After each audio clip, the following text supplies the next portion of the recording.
नमस्ते। इन खबर देख रहे हैं। आज दिल्ली चुनाव के रिजल्ट आए और रिजल्ट ठीक उसी प्रकार थे जिस प्रकार से एग्जिट पोल प्रिडिक्शन कर रहे थे। अगर ये स्क्रीन पर अगर दिखाएं आप राघव, तो यहाँ पे देखेंगे तो इलेक्शन कमीशन की वेबसाइट है। यहाँ पर 48 सीटों पर बीजेपी जीत गई और 22 सीटों पर आम आदमी पार्टी जीती और कांग्रेस के खाते में कहीं ना कहीं 0 सीट रही। लेकिन इन चुनावों के बीच में 2 ऐसी सीटें रही जो चर्चा का विषय पूरे चुनाव में रही। उसमें से एक सीट थी मुस्तफाबाद, दूसरी थी ओखला। और इन सीटों पर कहीं ना कहीं एआईएमआईएम ने, ओवैसी जो कि एआईएमआईएम के लीडर है, उन्होंने अपने 2 प्रत्याशी उतारे थे और वो 2 प्रत्याशी ऐसे थे जो कि दिल्ली दंगे में आरोपी थे। और लगातार ये सवाल भी उठाया जा रहा था कि ओवैसी ने दिल्ली दंगे के जो आरोपी है सीए एनआरसी में लगातार विरोध कर रहे थे, जिसके बाद उनको पुलिस की तरफ से गिरफ्तार किया गया, यूएपीए लगाया गया और लगातार वो जेल में थे। लेकिन इस बार चुनाव में उन्होंने भागीदारी निभाई, एआईएमआईएम ने कहीं ना कहीं सीट दिया और उसके बाद उन्होंने चुनाव लड़ा। लेकिन उसके नतीजे क्या रहे, क्योंकि लगातार वो चर्चा का विषय रहे। तो सबसे पहले मुस्तफाबाद की बात कर लेते, क्योंकि लगातार आरोप लगाए जा रहे थे ओवैसी के ऊपर कि उन्होंने कहीं ना कहीं आम आदमी पार्टी की वोटें काटी हैं, जिसके बजाय बीजेपी को जीत मिल सकती है। अगर ये तस्वीरें इधर देखेंगे तो ये मुस्तफाबाद सीट का समीकरण है। यहाँ पे देखेंगे मोहन सिंह बिष्ट है जिन्होंने जीत हासिल की। यहां पर मोहन सिंह बिष्ट को 85,215 वोट मिले, जिनका जीत का मार्जिन रहा 17,578। अब ये मोहन सिंह बिष्ट कौन है? मोहन सिंह बिष्ट करावल नगर से अभी तक बीजेपी के प्रत्याशी हुआ करते थे और लगातार वो 3-4 बार से विधायक हुआ करते थे। लेकिन इस बार करावल नगर से कपिल मिश्रा को बीजेपी ने उम्मीदवार बनाया था और करावल नगर से बीजेपी ने वहां पे जीत हासिल की। लेकिन मोहन सिंह बिष्ट को मुस्तफाबाद शिफ्ट किया गया और मुस्तफाबाद में मोहन सिंह बिष्ट ने जीत हासिल की, जिसका मार्जिन रहा 17,578।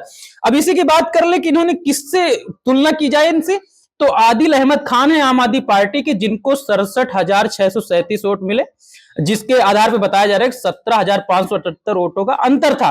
और यहाँ पे ताहिर हुसैन जिनकी बात कर रहे थे एआईएमआईएम के जो प्रत्याशी थे मोहम्मद ताहिर हुसैन, उनको भी 51,741 वोट मिले। ये देख रहे हैं अंतर, क्षमा करें, ये 33,474 वोट मिले। अंतर जो था वो 51,741 का अंतर था, जो कि मोहन सिंह बिष्ट से था।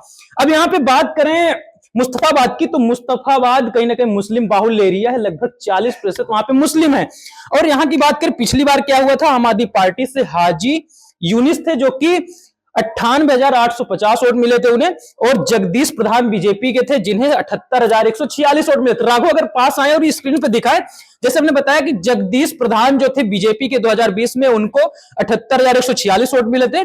और इस बार का जो अंतर है यहाँ पे देखेंगे, मोहन सिंह बिष्ट को 85,215 वोट मिले।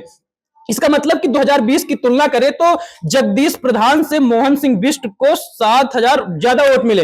वहीं यहाँ पे आदिल अहमद खान की बात करें तो इनको 67,637 वोट मिले। लेकिन 2020 की तुलना करें तो आम आदमी पार्टी के हाजी यूनिस को लगभग 98,850 वोट मिले। अब सवाल यह है कि जिस प्रकार से आरोप लगाए जा रहे थे कि एआईएमआईएम के जो प्रत्याशी हैं ओवैसी ने कहीं ना कहीं वोट काटने का काम किया है और ओवैसी फैक्टर दिया जा रहा था।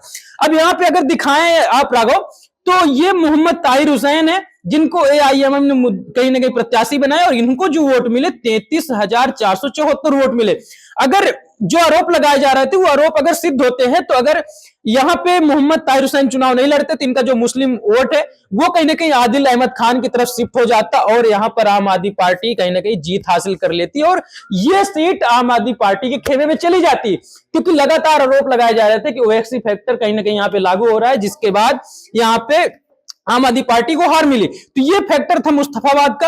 अब इसी की तुलना करें ओखला का, क्योंकि लगातार आरोप लगाए जा रहे हैं, तो क्या आरोप सही है या गलत है। तो यहाँ पे 22 सीटें आम आदमी पार्टी को मिली हैं। अब ओखला की तरफ चलते हैं। ये ओखला की सीट है। ओखला की सीट पर अमानतुल्लाह खां जो कि आम आदमी पार्टी के नेता हैं, उन्हें जीत मिली है। अब अमानतुल्लाह खां की बात करें तो दूसरे नंबर पे कौन रहा? दूसरे नंबर पे रहे मनीष चौधरी। मनीष चौधरी को मिले 65,304 वोट और दोनों के बीच वोटों का जो अंतर रहा 23,639 वोटों का अंतर रहा।